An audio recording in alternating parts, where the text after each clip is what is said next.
지난주 나누셨던 자료 언약과 구속사 7번째 자료 4페이지를 이제 보면서 시작을 할 텐데요.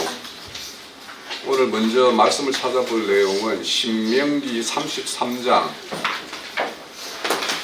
26절에서 29절까지를 먼저 좀 보고 말씀드리겠습니다. 구약성경 317면입니다.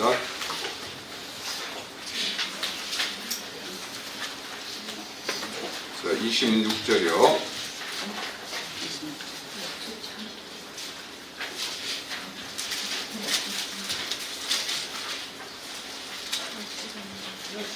여수는요 하나님 같은 이가 없도다. 그가 너를 도우시려고 하늘을 타고 궁창위에서 위협을 나타내시는도다. 영원하신 하나님이 내 처소가 되시니 그의 영원하신 팔이 내 안에 있도다. 그가 내 앞에서 대적을 쫓으시며 멸하라 하시도다. 이스라엘이 안전히 가며 야곱의 샘은 곡식과 새 포도주의 땅이 홀로 있나니 곧 그의 하늘이 이슬이 내리는 곳이라. 이스라엘이여 너는 행복한 사람이로다. 여호와의 구원을 너같이 얻은 백성이 누구냐? 너는 너를 돕는 방패시오 내 영광의 칼이시로다. 내 대적이 내게 복종하리니 내가 그들의 높은 곳을 알고 있다. 자, 오늘 말씀이 어떤 첫 번째 제가 열고자 하는 것은 29절에 보면 이스라엘이여 너는 행복한 사람이로다 라고 이야기를 해요. 왜냐하면 여호와의 구원이 너같이 얻은 백성이 누구냐라고 묻고 있습니다.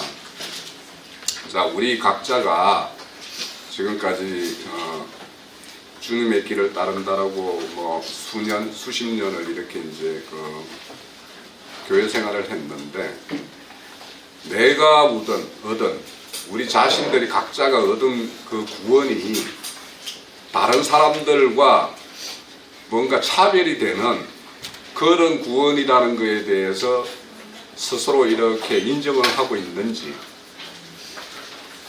그러니까 우리가 오늘날 우리 하늘의 장자교회 총회교회를 이렇게 실행한다라고 하는데 우리 스스로가 다른 수많은 교회들이 많이 있잖아요, 이 시대에. 그럼 다른 교회에 비해서 우리가 지금 추구하고 우리가 세우고자 하는 어떤 그런 교회의 모습들이 다른 수많은 사람들이 자신들이 얻었다라는 그 구원과 우리 각자가 얻은 구원이 다릅니다 라고 이야기할 수 있는 그런 것이 있느냐 말이에요. 당연히 있어야 되죠, 그죠? 그래야지 우리가 누군가에게 가서라도 우리는 장자교회를 지향합니다, 장자교회는 어떤 것입니다 라고 이야기를 할 수 있어야 될 거 아닙니까? 제가 왜 오늘 이 행복이라는, 행복한 사람이라는 걸로 이렇게 먼저 이 말씀을 여냐 하면 제가 딱 1년이 됐어요. 이 자리에서 일요일날 1시간씩 이렇게 말씀 증거를 한 게 딱 1년인데 첫 시간에 했던 이야기가 이거예요, 바로. 근데 수많은 사람들이 그때 그 자료를 제가 보면서 제가 스스로 은혜를 좀 받았어요, 사실은. 많은 사람들이 행복을 추구하죠. 또 행복해야 되죠. 하나님은 우리를 낸 이유는 다 행복한 그런 것을 추구합니다. 근데 이제 진실로 참 행복이 뭔지, 이슬과 같이, 아니 안개와 같이 사라질 그런 행복을 추구하는 사람이 참 많이 있잖아요.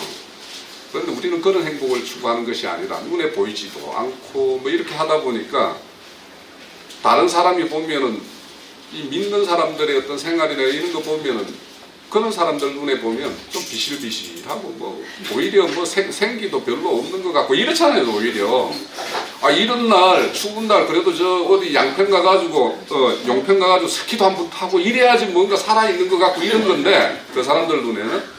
근데 뭐 어디 우리고 앉아가지고 뭐 이렇게 하는 것이 그 사람들로 보면 과연 저 사람들은 뭐 인생을 저렇게 경영하고 사냐 이렇게 이야기할 수 있잖아요. 근데 이제 대부분의 그 행복이라는 걸 추구하는 사람들이 그 자료에 제가 준비한 자료에 보니까 행복을 쟁취하는 거라고 생각을 해요. 네? 그런데 행복이라는 것은 사실은 수많은 곳에 깔려 있어요. 네? 하나님이 수많은 곳에 눈만 조금만 뜨면 행복할 수 있는 걸 수많은 걸로 우리 그 어렸을 때 소풍 가면은 왜 숨은 보물 찾기 이런 거 하잖아요. 그런데 그 보물을 숨겨놓은 것이 도저히 못 찾게끔 숨겨놓은 게 아니잖아요. 그죠? 적당하게 꼭 찾아오게끔 찾아와서 뭐 연필이라도 하나 받아가게끔 하기 위해서 숨겨놓는 거 아니에요. 하나님이 우리에게 주는 행복이라는 건 다 그렇게 돼 있어요. 조금만 눈을 땅의 눈이 아니라 좀 하늘을 바라보는 눈 조금만 이렇게 치켜들면 바라볼 수 있는 그런 행복의 요소가 이 세상에 널려 있어요. 그런데 사람들은 그 행복을 찾지 않고 뭔가를 이렇게 쟁취하는 것. 그러니까 쟁취해야 되니까 한 사람은 누군가가 탈취를 당하고 한 사람은 쟁취를 하고 이런 게 인생사의 어떤 구조거든요. 그래서 행복할 수 없다라는 것이고, 또 대부분의 사람들이 행복은 어딘가에 이렇게 저장해 놓는 창고의 곳간에 뭔가 저장해 놓는 것 같이 이렇게 생각을 한다라는 거예요. 그래서 뭔가 내가 나의 소유, 나의 것을 많이 뭔가 이렇게 저장해 놓음으로 인해 가지고 그것이 나의 뒷배경이 돼서 든든함을 느끼고 이렇게 하는 것이 이제 행복한 사람들의 어떤 거라고 하는데, 행복은 순간순간 늘 느끼면서 살아야 되지, 그걸 어디 곳간에 재어놨다가 나 언제 행복할 거야 하고 그거 꺼내가지고 이렇게 행복할 수 있는 게 아니라는 거예요. 근데 여기 보면 이 신명기 33장은 우리가 요즘에 그 신약에서 보면 요한복음과 비슷해요. 이 신명기는 모세 오경의 마지막을 장식하는 게 이 신명기잖아요. 그래서 이 신명기는 이 강약길을 행하던 이스라엘이 가나안 약속의 땅에 들어가서 실행하면서 살아가기를 바라는 모세의 마지막 어떤 죽기 전에 하는 유훈이에요. 그런데 여기 보면 이제 33장에 보면 여기에는 다 지금까지 이제 여러 번 신명기 이 33장까지 올 때까지 모세가 이스라엘에 대해서 많은 어떤 설교를 해요. 하는데 이제 마지막에 33장은 각 그 족속들을, 그러니까 여기 보면 6절에 보면 루벤에서부터 시작해서 루벤, 유다, 레위 이렇게 쭉 베냐민 해가지고 다 모든 족속을 축복을 한 다음에 이제 36절에서 이제 이렇게 마무리를 짓는 부분이에요. 그 여수룬이라는 것은 올바른 자, 의로운 자라는 뜻이죠. 이 이스라엘을 이렇게 애칭하는 이름이에요. 그래서 이 여수룬이요, 이스라엘을 하나님 입장에서 굉장히 이제 좋게 보는 어떤 표현인데, 하나님 같은 이가 없다. 너희들을 도우기 위해서 하나님이 지금 하늘을 타고 급히 궁창위에서 당신의 모든 어떤 그 가용 가능한 모든 능력을 동원해서 너희들을 돕고 있는 그런 하나님이다. 그러니까 우리가 왜 행복하냐 하면, 우리의 구원이 이렇게 그 다른 사람과 이런 모든 수많은 백성들이 있고 많은 열국의 민족이 있지만 우리가 이렇게 행복해야 되는 이유는 이런 하나님이 우리를 도와주고 지켜주고 있다라는 사실 때문에 행복하고 기뻐해야 된다라는 거예요. 그리고 27절에 보면 영원하신 하나님이 내 처소가 되시고 그의 영원하신 팔이 내 아래에 있도다라고 이야기를 해요. 자, 영원한 처소라는 것은 평화시대에는 그 안에서 우리는 안식을 할 수 있는 곳이죠. 그리고 이제 이 어려운 고난의 시기에는 피난처가 되기도 하는 것이 처소예요. 그러니까 주님은 우리가 환난과 고난의 시기에는 피난처가 되시고, 또 우리 평화의 시에는 우리에게 참 안식을 누리게 해주신 그런 것이 하나님이에요. 그래서 그런 분이 우리의 처소가 되기 때문에 우리는 행복한 사람이다라고 이야기를 하는 거예요. 또 28절에 보면 이스라엘이 이런 분들이 이런 하나님이 우리를 지켜주고 처소가 되어 주시니까 우리는 안전한 사람이죠. 그리고 거기에는 야곱의 샘이 곡식과 포도주의 땅에 흘러서 풍성하게 한다라는 거예요. 이 야곱의 샘이라는 것은 결국에는 야곱의 12족속들이 계속 번창하고 이렇게 나갈 것인데, 뭐 셈을 이야기하면 아브라함이 판 셈이 있죠. 아브라함이 그랄 땅에 가가지고 아비멜렉과 언약을 맺을 때 그 브엘세바의 언약을 맺죠, 그죠? 그 브엘세바라는 게 7우물이라는 뜻이에요. 그래서 7양을 주고 아비멜렉에 7양을 주고 이 우물은 내가 판 것이다, 나의 소유다라는 걸 이제 언약의 내용을 맺고 있죠. 그 우물을 블레셋 족속들이 다 메운 것을 또 이삭이 가서 다시 파죠. 다시 파서 셈의 어떤 근원을 얻었다라고 이야기를 해요. 이와 같이 아브라함에서부터 이삭을 거쳐서 야곱에까지, 그리고 야곱의 또 12족속들이 계속 뭐냐면 우물을 팔 것인데, 그것은 어떤 우물이냐, 믿음의 후손들을 얻는 그런 우물을 파겠죠. 그래서 계속 이스라엘 민족은 그렇게 번창을 해갈 것입니다. 그래서 행복하다라는 거예요. 그래서 우리가 우리 스스로 이렇게 우리의 구원이 또 누군가에게 이렇게 우리가 알고 있는 어떤 교회 실행 이런 것들을 다른 많은 사람들에게 전해서 그 사람들이 이 우물의 물을 먹게끔 하는 것이 되어야지 이제 우리는 또 더 행복한 자로서 되겠죠. 그래서 그것이 이제 되어지면 내가 그들의 높은 곳, 그 은수들의 높은 곳들을 다 밟고 있는 어떤 그런 실상이 될 것이다라는 것이 이 모세가 이스라엘에게 마지막으로 축복하는 말이에요.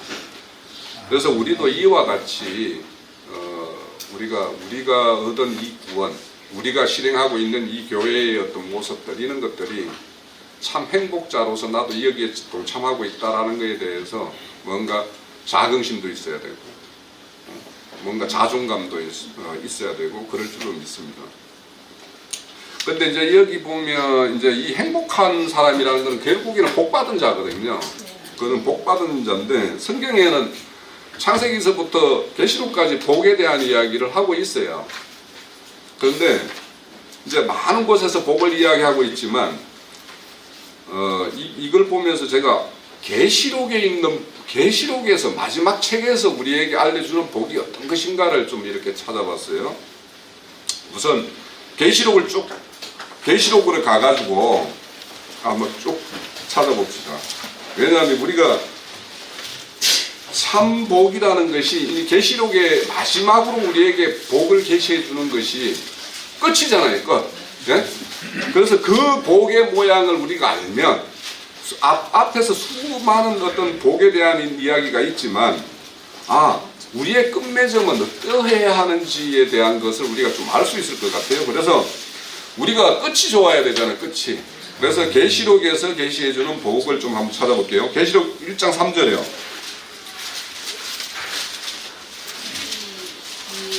예.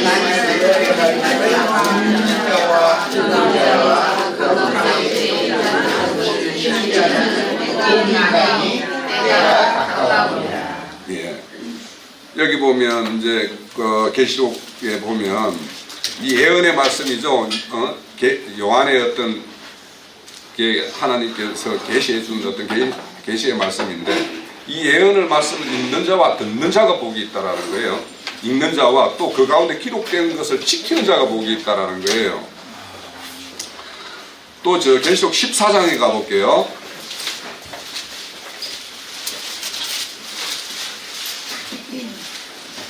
계시록 14장 13절에 보면, 또 내가 들으니 하늘에서 음성이 나서 이르되 기록하라, 지금 이후로 주 안에서 죽는 자들이 복이 있도다 하시네. 성령이 이르시되 이르다, 그들이 수고를 그치고 쉬리니 이는 그들이 행하니 나름이라 하시니라. 자, 여기 보면 주 안에 죽는 자들이 복이 있다고 그러죠.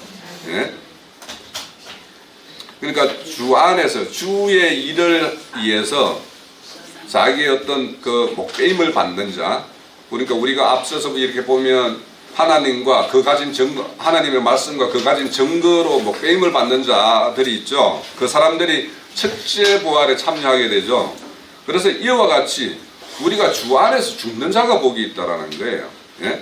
왜냐하면 그 사람들은 그 이 땅의 수고를 다 마치고 죽은 자들이죠. 그러니까 우리가 죽는 날까지 뭔가 하나님의 일을 위해서 수고할 일이 있다라는 거예요. 또 16장에 가면 16장 15절에 보면 보라 내가 똑같이 오리니 누구든지 깨어서 자기 옷을 지켜 벌거벗지 아니하며 자기의 부끄러움을 보이지 아니하는 자가 복이 있도다. 예. 우리는 그리스도로 옷 입는 사람이죠. 그죠? 그래서 우리가 그리스도로 옷 입어야 돼요. 그래서 속옷도 입고 겉옷도 입어야 돼요. 그래서 우리가 속사람이 그리스도의 형상으로 지음을 받아야 되고 또 그 지음 받은 대로 우리의 어떤 그런 실행이 겉으로 드러나는, 그래서 늘 우리가 이렇게 그 베드로 전서에 보면 너희들 속에 있는 소원에 대해서 묻는 자가 있으면 우리는 그 자에게 온유한 마음으로 뭔가 그 우리의 가지고 있는 그 소원에 대해서 설명해 줄 것을 준비하고 있어야 된다고 그러죠. 이와 같이 우리가 우리의 모든 것들을 보면서 오늘 이제 이야기 중심에 보면 이제 본이라는 것에 대해서 이제 그까지 나갈 수 있을지 모르겠는데 본이라는 것에 대해서 우리는 생각을 해봐야 되는 거예요. 우리 바울 사도가 나를 본받으라고 하잖아요. 그럼 우리는 그분을 본받아야 되고 우리는 또 누군가의 본이 돼야 될 거 아닙니까? 그래서 이 본이 보이려면 벌거벗으면 안 되잖아요. 옷을 잘 그리스도의 옷으로 속옷과 겉옷을 잘 차려입어야 되잖아요. 그래서 우리가 그 레이 아론이 대제사장 보면은 옷을 받쳐 입는 것에 대해서 옷에 대한 설명이 또 장장 막 이렇게 나오고 있죠. 우리가 그러니까 이 신앙생활을 한다라는 것은 이와 같이 그리스도의 어떤 온전한 어떤 성품과 인격으로 그렇게 조성을 받는 것이 우리 신앙생활의 어떤 결정이에요. 자, 이렇게 또 있고 19절에 볼게요. 19장 9절이요. 19장 9절이요. 천사가 내게 이를 이르되 어린 양의 혼인잔치에 청함을 받은 자가 복이 있도다. 또 내게 말하되 이것이 하나님이 참으신 말씀이라 하기로. 예, 여기 보면 어린 양의 혼인잔치에 청함을 받은 자가 복이 있다고 그러죠.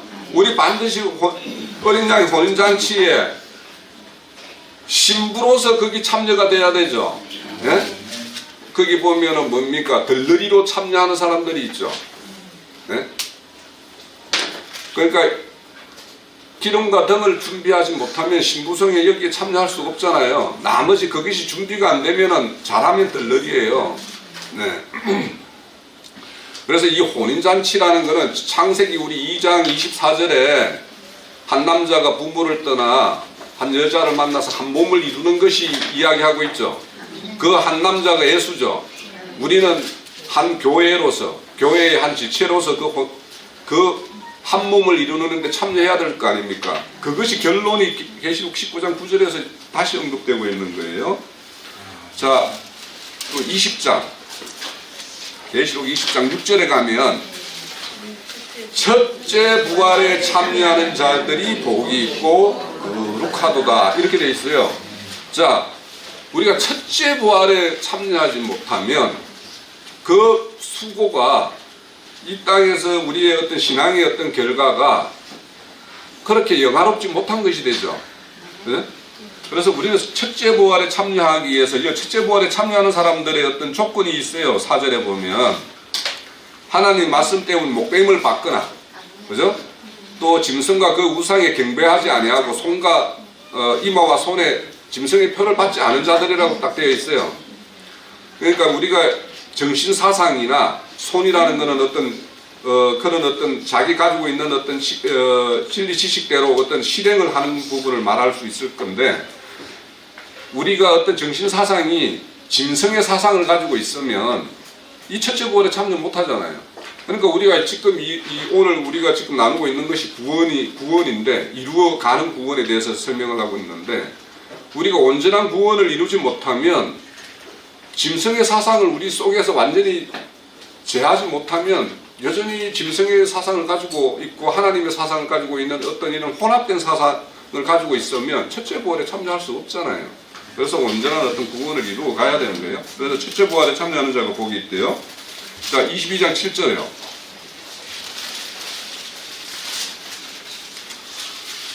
보라, 내가 속히 오리니 이 두루마리의 예언의 말씀을 지키는 자가 복이 있다. 이거는 앞서 계시록 1장 3절과 똑같은 말씀이죠. 예, 다시 반복을 하고 있어요. 또 14절, 22장 14절, 자기 두루마리를 빠는 자기 복이 있나니 이는 그들의 생명나무에 나아가 분들을 통하여 성에 들어갈 권세를 받으려 함이라. 자, 두루마기를 빠는 자가 복이 있대요. 두루마기라는 것은 그 사람의 어떤 겉으로 드러나는 어떤 행실이죠. 행실. 예? 그 사람의 어떤 삶의 어떤 나타남이에요.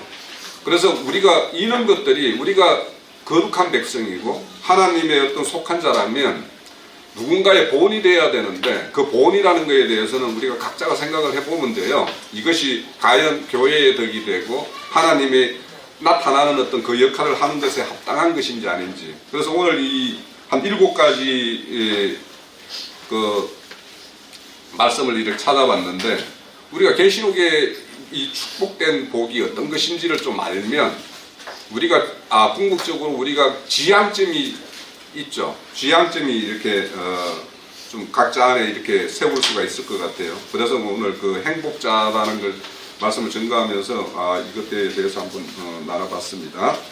자, 우리 지난주 자료 다 가지고 계시죠? 네, 저 4페이지 제일 밑부분입니다. 성경의 주제와 구원의 대원리가 적시되어 있는 요한복음 3장 16절. 하나님이 세상을 이처럼 사랑하사 독생자를 주셨으니 이는 저를 믿는 자마다 멸망치 않고 영생을 얻게 하려 하심이라. 이것이 대전제예요. 그러니까 네? 하나님이 이 땅에서 독생자를 이렇게 오게 하셨고, 그를 통해서 그로 대속을 하게 하시고, 그 대속을 믿는 자에게 영생을 주게 하는 이 원리, 이거는 우리의 구원의 모든 원리가 여기에 다 들어있어요. 여기에서 시작이에요. 그리스도를 오시면 우리의 구원하기 위함이고, 특별 계신 하나님의 말씀, 곧 성경을 주신 목적도 구원을 위한 거예요. 네. 자, 우리가 그리스도 안에 산다라는 것. 우리가 모든 이렇게 바울사도 보면 내가 주 안에서, 그리스도 안에서 이런 말을 많이 합니다. 이 그리스도 안에 산다라는 것을 말하면 이 생명의 어떤 본질을 알지 못하면 그리스도 안에 산다라는 것은 말에 지나지 않을 수가 있어요. 그죠? 그래서 이 참 생명이라는 것은 반드시 참 생명이 있다라는 것은 거짓 생명이 있다라는 거 아니에요. 네. 그래서 우리가 그리스도 안에 산다라는 것은 한편으로는 내 안에 그리스도를 이렇게 모셔드리고 그분을 이렇게 내 안에서 풍성하게 채우는 부분이 있는가 하면 한쪽에서는 뭔가 토해내는 부분이 있어야 되는 거예요. 그래서 이 뒤에 가면은 그리스도 안에서 사는 부분이 있고 그리스도 안에 죽는 부분이 있어요. 그래서 거기 표현이 좀 약간 이 모양에 대해서 나중에 그 말씀 나오면 좀 수정을 해야 될 것 같은데, 그러니까 우리는 그리스도 안에 산다라면 반드시 뭐냐면 우리를 통해서 토해내서 이렇게 제하여지는 부분이 있어야 되고 더 채워지는 부분이 분명히 있어야 돼요. 이것이 바로 구원이에요. 이 구원을 이루어가는 과정이에요. 네? 자, 하나님이 우리 그 말씀 그 이사야서 43장 7절 언급되어 있죠. 이거는 좀 성경책을 좀 다시 찾아볼게요. 이사야서 43장.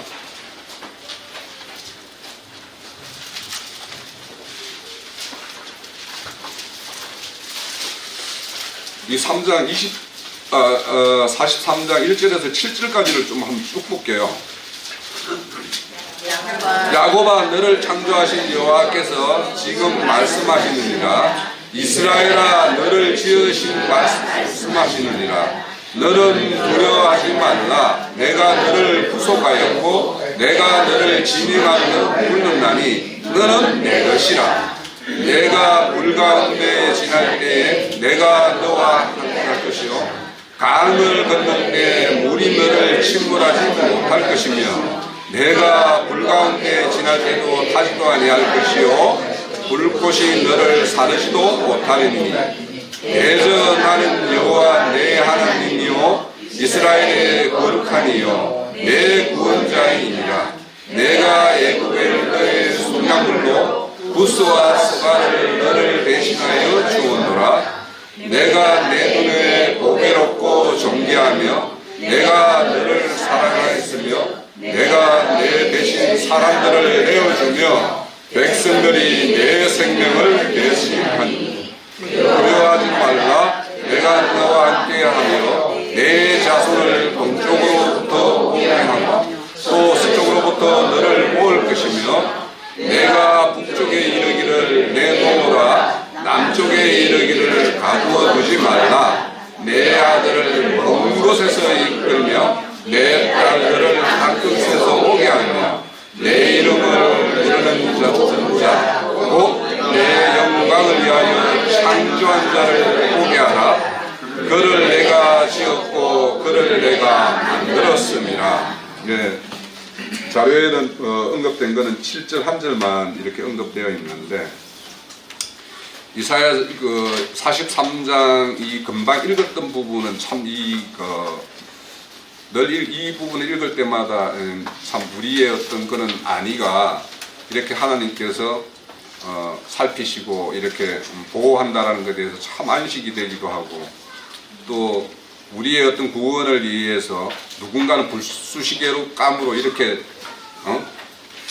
내어 줌이 되는 어떤 이런 생명도 있다라는 거예요. 그러니까 이 땅에 하나님은 자기 자식과 같은 자기의 속한 자를 위해서는 나머지 것들은 다 그냥 불쏘시개 감으로서 얼마든지 던져주실 수도 있는 분이라는 거예요. 그런데 여기 보면 이제 내가 너를 지명에 불렀고 오늘 너를 내 것이라고 그러잖아요. 그러니까 우리는 하나님의 것이 됨으로부터 되는 순간부터 그분이 우리를 물 가운데로 지나가게도 할 수도 있고 불 가운데로 지나가게도 해요. 네? 왜냐? 자녀를 자녀답게 만들기 위해서. 그죠? 그런데 그 불 가운데 지날 때 항상 그분이 함께 하신다고 그러죠. 예. 그러니까 우리는 그런 어떤 눈에 보이는 걸로 보면은 내일이 도저히 열릴 것 같지도 않고 이런 참담함을 뭔가 맛볼 때에도 이런 말씀을 보면 또 위로가 되고 힘이 되고 그렇게도 해요. 그런데 이제 그 7절에 보면 내 이름을 불러지는 모든 자를 내가 내 영광을 위해서 창조한 자라고 그러죠. 그러니까 우리는 하나님의 영광을 위해서 창조된 자들이에요. 그러니까 나의 구원이나 모든 것을 나를 위해서라고 막 자꾸 이야기하면 그거는 하나님의 어떤 창조한 목적과 이렇게 지금 지었고 내가 만들어가는 이 목적에 부합하지 않는 거예요. 우리는 이 땅에서 사는 동안 또 영세에 들어가서도 그분의 영광을 위해서 살 사람들이에요. 그런데 여기 보면 그 창조된 자라는 말이 있고 내가 짓는다는 말이 있고 내가 너를 만들었다는 말이 한 구절에 다 나와요. 그래서 이 자료에 보면 그 창조라는 것은 우리 잘 알아요. 바라라고 그죠? 그리고 내가 지었다라고 하는 것은 야차르예요. 그리고 내가 만들었다라는 아사예요. 근데 여기 창조한 자들이라는 것은 우리는 이제 신약 교회를 실행하는 사람들이니까 새 창조를 이야기하고 있는 거죠. 그런데 이 창조는 우리 성부, 성자, 성령으로 말을 한다라면 성부 하나님이 하시는 일이에요. 그러니까 영원 전부터 하나님은 계획을 가지고 있죠. 창조 목적이 있고 목적에 따라서 하나님께서 일해 가실 그 어떤 경륜적 계획을 다 가지고 계세요. 그것을 계획하시는 분이 어떤 분이냐 하면 성부 하나님이에요. 근데 성부 하나님이 하신 일을 실질적으로 이 땅에서 이루기 위해서 오신 분이 인자예수죠. 예. 인자예수가 오셔가지고 이룬 것이 뭐냐면 대속이에요. 대속의 우리의 어떤 구속의 일이죠. 그래서 우리의 어떤 구원이라는 것은 완전히 하나님이 원천적으로 끝까지 이루실 어떤 그런 계획이 있었어요. 그 계획을 실행하는 것을 구약에서는 하나님이 어떤 걸 실행했냐면 언약으로 약속을 하셨어요. 이 약속을 하셨는데 이 약속을 성취하기 위해서 오신 분이 누구냐면 인자예수예요. 근데 인자예수가 오셔가서는 구속을 이루었고 우리의 구원을 지금 이제 이루어가고 있죠. 예, 구원을 이루어가요. 이 구원을 일을 하는 것이 누구냐 하면 성령님이 오셔서 하는 일이에요. 그러니까 우리가 성부, 성자, 성령을 자꾸 이제 이렇게 이야기하면 이제 뭐 삼위 이거는 아니고 성경에도 분명히 성부, 성자, 성령이라는 게 나오는 건데 하나님의 일하시는 어떤 경륜에 따라서 성부로서 하신 일이 있고 성자로서 하신 일이 있고 성령으로서 하고 있는 일이 있는 거예요. 그래서 이거는 하나님의 어떤 이 우주 만물을 창조한 시간표대로 그분이 여호와 하나님으로 우리에게 계시된 때가 있었고 인자 예수로 오셔서 그분이 이루시는 그 시기가 있었고 지금은 성령의 하나님으로 오셔서 우리하고 함께 거하시면서 하고 있는 일이 있다라는 거예요. 그래서 우리가 구원과 구속을 나눈다라는 것은 그냥 좀 이렇게 압축해서 정리하면 인자 예수가 오셔서 하신 일이 구속이고 성령이 오셔서 우리는 지금 구원을 이루어가고 있는 중이다라고 이해하면은 좀 이해가 쉬울 거예요. 이와 같이 그래서 일반적으로 일반 교회에서는 예수가 오셔서 십자가 사건으로 이루어진 것에 대해서는 너무도 막 이렇게 강조되어지고 그것이 뭐 지나쳐서 그것이 전부인 것처럼 이렇게 이야기하는데 하나님은 우리를 그냥 어떤 사망에서 생명으로 옮겨 놓는 걸로서 그것으로 끝나는 것이 아니라 본격적으로 뭐냐면 사망에 있는 것을 생명으로 옮긴 다음에 그 생명을 자라게 하고 자라게 한 다음에 그를 통해서 하나님의 어떤 영광이 드러나게 하는 이것까지가 하나님의 어떤 계획인 거예요. 그럼 그렇게 하기 위해서는 우리는 하나님이 생명에서 사망으로 옮겼다라는 것은 후속이라는 것은 법적인 이야기예요. 법적으로 너는 이제는 사탄의 종이 아니고 나의 의로운 종이다라고 하는 어떤 법적인 선언이고 법적인 선언을 한 것 다음에는 그것이 진짜 그 사람이 그런 법적으로 아들답게 하나님의 백성답게 구실을 해야지만 하나님의 어떤 온전한 게 이루어질 거 아닙니까? 그렇게 이렇게 오셔서 우리 말씀대로 그분이 독생자로 오셔서 죽기까지 하면서 이루고자 하는 일이 그냥 생명에서 사망으로 옮기는 것만이 아니라는 거예요. 그래서 우리가 이 성령에 대해서 성령님이 오셔서 본격적으로 하고 있는 이 작업들이 뭐냐 하면 바로 이어서 내가 짓고 있고 예? 이사야 43장 7절에 내가 짓고 있고 내가 지금 만들고 있는 이 작업이 지금도 진행되고 있는 거예요. 우리 각자에게서. 예. 그래서 우리가 이 교회의 어떤 생활에서 성령님이 하시는 일에 대한 거에 대한 걸 인식이 좀 명확하지 않으면 늘 십자가 이야기만 하고 말아요. 예. 자, 계시록 2장 17절을 언급하고 있는데 이렇게 그분이 창조하셨고 지금은 짓고 있고 만들어가고 있는 중이에요. 그런데 이제 이 야차르라는 거는 이제 참고적으로만 이제 말씀드리면 야차르라는 거는 짓는 것이 뭐냐면 형상으로 드러나는 거예요. 그러니까 뭔가 재료가 있어요. 그러니까 우리 사람을 흙으로 짓죠. 짓는 말씀 있죠. 창세기 2장에 흙으로 사람을 지으시고 할 때 이것처럼 재료, 흙이라는 재료로 뭔가 사람이라는 이런 형상과 모양을 이렇게 만들었죠. 그죠? 이런 것을 야차르라고 해요. 그리고 아사라는 거는 눈에 보이지 않는 속의 형질을 변경시키는 거예요. 그러니까 하나님이 우리에게 속 사람을 지어가는 거 있죠. 이 지어가는 게 아사에 해당되는 단어예요. 그러니까 하나님은 우리가 흙사람의 어떤 사람을 지었지만 흙사람 속에 속사람을 지어가는 것이 구원이죠. 그죠? 네, 그래서 그 일을 하시는 것이 성령님이 오셔서 하는 일입니다. 그래서 이제 이 성령님이 오셔서 하는 일로 그 결과물이 어떤 거냐면 계시록 2장 17절에 내가 이제 흰돌을 줄 터인데 이 돌 위에 새 이름을 기록할 것이 있나니 받는 자밖에는 그 이름을 알 사람이 없다라고 하죠.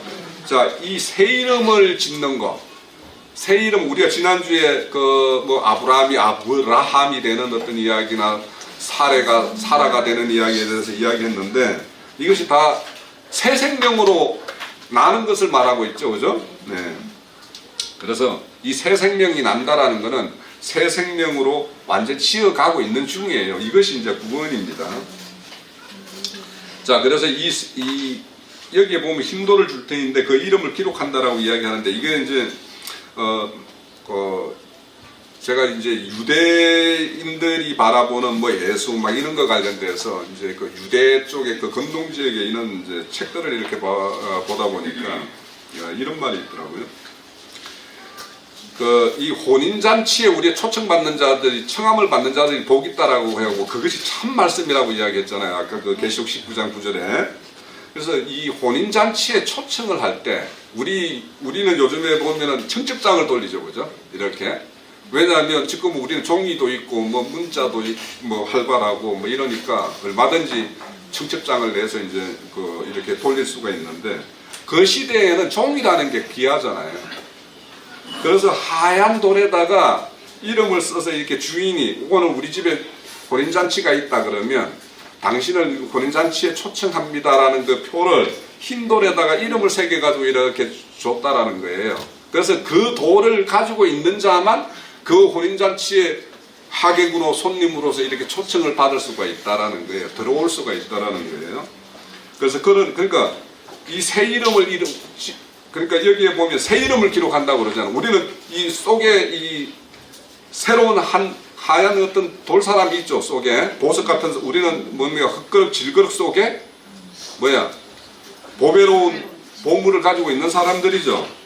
그 보배로운 이름에 우리는 새 이름을 가지고 있는 자, 새 이름을 새겨야 되는데 결국에는 그것은 뭐냐면 새로운 새 사람, 하나님의 어떤 형상과 모양으로 조성된 새로운 인격체, 이런 걸로 바뀌어야지 진정 새 사람이죠. 그죠? 예, 새 이름을 가진 자죠. 또 그래서 이 하나님이 온전히 새 이름으로 바꾸어주는 작업을 하는 것이 구원이에요. 그래서 계시록 3장 12절에도 보면 그 밑줄 첨부만 볼게요. 새 예루살렘의 이름과 나의 새 이름을 그 위에 기록해 주겠다라고 그러죠. 그래서 이렇게 새 예루살렘 이름과 나의 새 이름, 그 이름을 가진 자만이 새 예루살렘에 참여할 수 있을 거 아닙니까? 그죠? 성에 들어갈 수 있을 거예요. 자, 이와 같이 이 새 이름을 새김을 받거나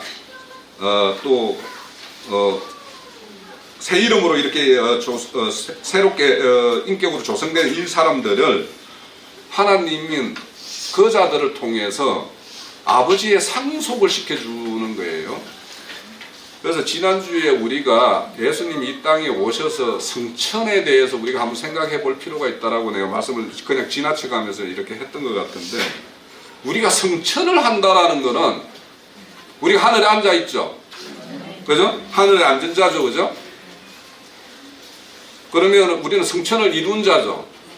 성천을 이룬 거는 이 땅에 다시 오기 이함이죠. 그죠? 그러니까 우리가 주가 이 땅에 다시 나타날 때 그때 그와 함께 우리는 이 땅에 나타나야 될 자들이죠. 그래서 그 나타난다라는 것은 이 땅에 우리는 상속자로서 기업을 받기 위해서 오는 거예요. 그죠? 그래서 이렇게 새 이름으로 기록된 자, 새 사람으로서 인격이 조성된 자, 이런 사람들에게 하나님은 상속을 시켜줘요.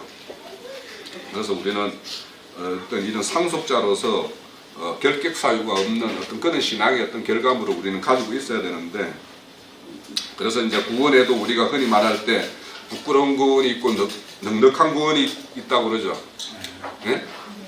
자, 공적을 불로 시험할 때 다 타버리는 그런 구원을 이루었으면 그 구원은 부끄러운 구원이죠.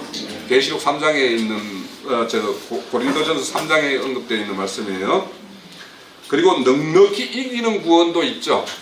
네? 그건 로마서 8장에 언급되어 있는 내용이에요. 또 영원한 나라에 넉넉히 들어갈 구원에 대한 언급을 하고 있어요. 네? 그러면 우리는 이렇게 넉넉한 구원을 이루어야 되겠죠. 네. 또 물론 어떨 때는 보면은 뭐 좋은 대학은 특권이라도 들어가면 다행이기도 하지만 그래도 가능하면 넉넉하게 들어가서 거기에서 뭐 장학금 받고 이렇게 할 수 있으면 더 좋잖아요, 그죠? 그리고 이제 영화로운 구원이라는 것도 있어요. 멸류관을 받는 구원을 말하잖아요, 그죠? 우리가 구원에 대해서 멸류관을 받는 구원에 대해서도 많은 곳에서 언급을 하고 있어요.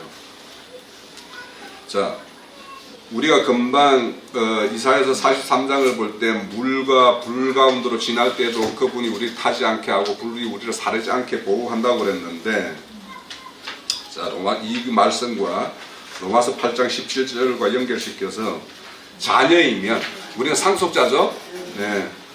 상속자이면 하나님의 상속자요 그리스도와 함께 한 상속자예요. 우리 맏아들에 속해서 상속을 받는 거예요. 맏아들이 싹 이렇게 뭔가 상속을 딱 받아오면 그분이 각자의 어떤 분량대로 이룬 구원대로 또 다시 나눠줄 거란 말이에요. 이거는 우리 저 형제님이 참 설명을 많이 하시죠. 형제님이 공부를 잘 하셨던가 봐. 뭐 대표로 가서 상도 받고 해가지고 이렇게 이 반에서 상 받아가지고 이렇게 대표 하나 나와서 이렇게 받으면 나머지 60명이 한 반이 전체가 상 다 받으면 대표가 나와서 상 받고 나머지는 나눠주잖아요. 그런 거 말하듯이 맏아들이 상속을 받아오면 그 상속을 우리는 그에 속해 있기 때문에 그분이 우리한테 다 이렇게 다 분량대로 이룬 구원 어떤 수준대로 다 이렇게 나눠줄 거예요. 그때 우리 성경의 말대로 보면 10곡을 받을 자도 있고 5곡을 받을 자도 있고 뭐 이렇다라는 거 아니에요. 그러니까 우리가 구원이라는 거를 그냥 믿기만 하면 얻는 구원이라고 이런 수준으로 생각을 하면 내가 하나님을 위해서 하나님의 그분의 영화로움을 위해서 내가 할 일이 별로 없어져요. 그런데 상속자로서의 어떤 아들로서의 어떤 도리를 우리가 이 세상을 살면서도 부모가 수고해서 자식을 이렇게 기르고 가르치고 이렇게 성장시켜 놓는 이유는 나중에 그 자식이 부모의 영광이 되잖아요. 그런데 이게 뭐 모든 것이 나중에 잘 됐어 자식이. 그런데 이게 뭐 저 혼자 큰 양 막 이렇게 자기 자랑만 이렇게 막 내놓는 자식이면 자식이 아니라 괘씸하게 되죠, 그죠? 어? 그렇잖아요. 자, 이와 같이 우리는 그분의 어떤 영광을 위해서 하는 이 일들이 결국에는 우리의 어떤 기업을 또 얻는 일이고 자식된 도리의 일이고 그런 거예요. 자, 성경에서 말하는 구원은 그리고 그의 죄의 결과에서 해방되고 생명을 풍성히 이루는 것입니다. 죄의 결과를 지어야 할 책임, 죄에 대한 책임이라는 것은 누가 지으셨어요? 예수가 와서 지셨죠. 그죠? 그런데 그렇다고 해서 우리가 죄가 아무것도 없는 사람이 아니죠. 예?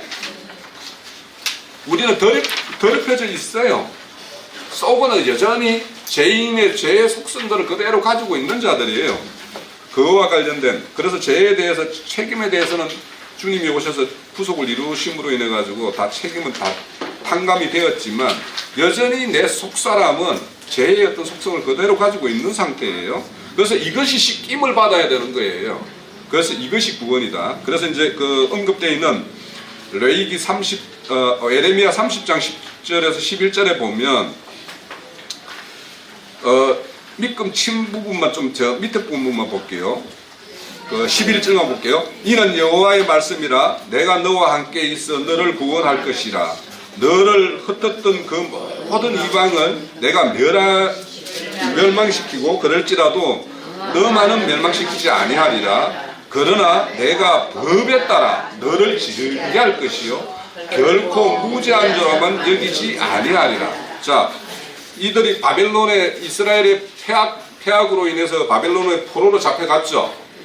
그들을 다시 회복시켜서 다시 고토로 다시 돌아오게 하잖아요. 그렇지만 이들이 바벨론에 가서는 바벨론 또 때를 또 묻혀 있는 부분도 있을 거 아닙니까? 그 속에는. 그래서 하나님의 공의와 공법은 한 번도 그냥 이렇게 아무것도 이렇게 집행하지 않고 넘어가는 것은 없어요. 우리가 받을 죄를 예수가 대신 받았을 뿐이지 거기 어떤 집행이 안 이루어지고 죄의 대가를 묻지 않고 가는 일은 없어요. 하나님이 하시는 일 중에는. 그래서 여기 보면 너희들을 내가 이렇게 다시 회복해 하지만은 법에 따라 너를 징계할 것이다. 너희들이 언제든지 법이라는 건 너희 속성에는 아직도 그런 것들이 있기 때문에 거기 불쑥불쑥 드러날 때마다 하나님은 그에 대해서 다 징계할 것이라는 거예요. 그래서 그런 어떤 징계로부터도 온전히 해방을 받아야 될 거 아니에요. 그러려면 우리 속에 있는 하나님의 어떤 징계의 대상이 될 수 있는 그런 요소들이 빠져나가야 될 거 아닙니까? 그래서 그것이 온전히 빠져나가는 그 작업이 뭐냐면 거룩을 이루는 작업이에요. 성경에서 말하는 구원은 이런 죄에 대한 책임과 죄의 속성에서 해방하는 것을 말합니다. 우리는 여전히 죄의 속성을 가지고 있는 사람들이에요. 몸의 구속을 받을 때까지 심신은 중생한 영의 지배를 받아 날마다 새로워져 갑니다. 영의 구원, 중생된 새 생명은 마음의 진리의 말씀으로 씻김을 받은 혼의 구원을 받아야 하며 죄로 더럽혀진 옛사람의 속성으로부터 해방되어 날마다 새 사람을 입어가는 것이 바로 지금 현재 우리가 이루어가는 구원이라는 거예요. 더 나아가서 그리스도의 장성한 분량을 이루고 기뻐하시는 의의 열매를 내는 것까지 나아가야 되는 것이 구속받은 우리들의 어떤 할 바라는 거예요. 성도는 선한 일을 위하여 그리스도 안에서 지음받은 사람이라고 해요. 우리는 선한 일을 그러니까 하나님이 우리를 그렇게 물로 불로 건너갈 때마다 함께 해주시고 보호해주시고 또 흩었다가 다시 모으시고 이렇게 하는 일들을 왜 하냐면 진짜 선한 일을 하게 하기 위해서예요. 네? 그냥 구원받고 이 땅에서 너 어떤 물질적 풍요를 누리고 뭐 이렇게 살다가 나한테 와 이게 아니고 하나님이 정말 선한 일을 하기 위해서 우리를 그렇게 하는 수고를 했다라는 거예요. 자, 15장 요한복음 15장 5절을 언급했는데 내 안에 내가 저 안에 있으면 이게 연합이죠, 그죠? 이 사람은 가실이 맺어져야지 정상이잖아요. 네? 그러니까 포도나무고 우리는 그 가지로서 저와 함께 붙어 있으면 가지에서 열매가 나와야 되는데 열매가 안 나오면 내가 예수 안에 그리스도 안에 있다라는 말이 빈말이죠. 네. 그러니까 우리가 빈말의 어떤 신앙을 하면 안 될 것 같아요. 그리스도와 연합은 새 생명의 역사입니다. 그러니까 새 생명의 역사, 이것이 앞서서 말했듯이 만들고 짓고 하는 일을 이렇게 연합에 의해서 이제 이루어지는 거예요. 그리스도의 연합은 개인의 신념과 생활 속에서 변화를 일으킬 수밖에 없죠. 그분이 거룩한 분인데 거룩한 분이 내 안에 와 있는데 내 안에는 거룩하지 않은 것이 여전히 있다라면 이것을 솎아내지 않는다면 그분이 내 안에 있을 이유가 뭐 있어요? 오실 이유가 뭐 있어요? 그리스도 안에서 모든 일이나 말이나 지식의 풍성함을 이루게 하기도 합니다. 그리스도 안에서 죽기도 하고 부활하기도 한다는 요 말은 옛사람은 그리스도 안에서 죽고, 예? 그러니까 아담에 속한 옛사람은 죽고 그리스도에 속한 새 사람의 생명은 자꾸 자라나는 일이 그리스도 안에서 있으면 일어날 수밖에 없는 거라는 거예요. 그래서 거기에 그 참고 구절로 언급되어 있는 데살로니전서 4장 16절은 그냥 지워버리시고 고린도 15장 21절에 보면 그리스도 안에서 아담에 속한 것은 죽어가고 그리스도에 속한 걸로 나는 살아나는 어떤 그런 말씀이 언급되어 있어요. 그리스도 안에서 고난받는 자는 그리스도 안에서 영광도 받을 것이다. 예. 자, 구원이란 마귀의 자식이었던 자가 하나님의 자녀로 바뀌는 것이죠. 우리는 바뀌었어요. 네. 자녀가 된다는 것은 모든 면에서 그리스도의 어떤 모양으로 닮아가는 것이죠. 그것이 하나님의 마귀의 요소가 제거되고 그리스도의 형상입니다. 형상을 입는 것. 이것이 구원이다. 그리스도의 장성한 모습을 갖추어 가는 사람을 우리는 그리스도인이라고 해요. 우리가 그리스도인이라면 당연히 장성한 분량으로 자라가야 되는 거예요. 구원은 우리의 모든 인격과 생활이 죄와 죄들로부터 완전히 해방받는 것입니다. 이러한 구원은 오직 그리스도의 공로, 그러니까 그분이 오셔서 대속을 이루신 그 구속의 바탕 위에서 우리는 구원을 이루어가는 거예요. 이 선물은 성령의 사역을 통해서 우리 각자에게 적용되고 있습니다. 이 엄청난 선물은 값이 없다라고 해서 우리가 늘 값 없다라고 하는데, 값없이 주어진 거 이것만 자꾸 이야기하는데, 실질적으로는 하나님 우리가 값으로 매길 수 없는, 그러니까 세상에서는 사망에서 생명으로 옮길 수 있는 것은 세상에는 아무것도 없잖아요. 네? 그러니까 그런 어떤 주님이 이 땅에 오셔서 속죄물과 속전과 면제물로 되어 주심으로 인해서 우리에게 주어진 것이지, 값이 아무것도 치러진 것이 아닌 건 아니죠. 그죠? 너무도 우리가 따질 수도 없는 것은 값을 치르고 이루어지는 어떤 구원입니다. 따라서 우리는 구원에 합당한 열매를 맺어서 그리스도인으로서 온전한 모양을 갖추어 가는 것, 이것이 바로 구원이에요. 그래서 구원이라는 것은 하나님이 우리가 오늘도 이 시간에도 지어가고 있어요. 그래서 오늘 그 말씀을 열 때 행복자에 대한 말씀을 드렸는데, 하나님은 오늘도 우리에게 여전히 살아갈 수 있는 모든 환경과 여건을 이렇게 허락하셨기 때문에 우리는 오늘도 살고 있고, 각자가 처해 있는 환경이 지금 내가 참 고달픈 환경이고 힘든 환경에 놓여 있는 우리 지체들이 있을 수 있죠. 그죠? 그런데 우리가 착각하지 말아야 될 게 하나 있는 게, 하나님을 가장 잘 드러낼 수 있는 환경과 사건은 지금 현재 우리 형제 자매님들이 처해 있는 그 환경이에요. 내가 여기에서 이 환경에서 내가 원하는 뭔가로 빠져나가고 좀 내가 생각하는 것이 주어졌을 때 나는 하나님의 영광을 잘 드러낼 것 같지만 그렇지가 않아요. 지금 가장 어려운 시기에 있는 그분은 그 순간이 가장 하나님의 영광을 잘 드러낼 수 있는 그 순간이에요. 네? 그래서 우리가 내가 지금까지 말씀드렸듯이 구원이라는 걸 이루어졌던 그는 하나님께서 지금 우리를 짓고 만들어가는 어떤 그런 과정이라는 것을 우리가 안다면, 지금 내가 처해 있는 이 환경이 하나님이 나를 가장 잘 빚어가고 있는 그 과정, 하나님이 나를 새 사람으로 만들어가는 그 공정의 최적의 공정을 지금 이렇게 운행하고 있는 그 과정이라고 생각을 해야지, 우리가 늘 하나님에게 늘 감사하라고 그러죠. 그런데 그 감사가 그런 어떤 이런 어떤 구원의 원리, 하나님이 일하시는 원리, 이런 것을 이해하지 못하면 내 환경이 나를 버릴 수밖에 없어요.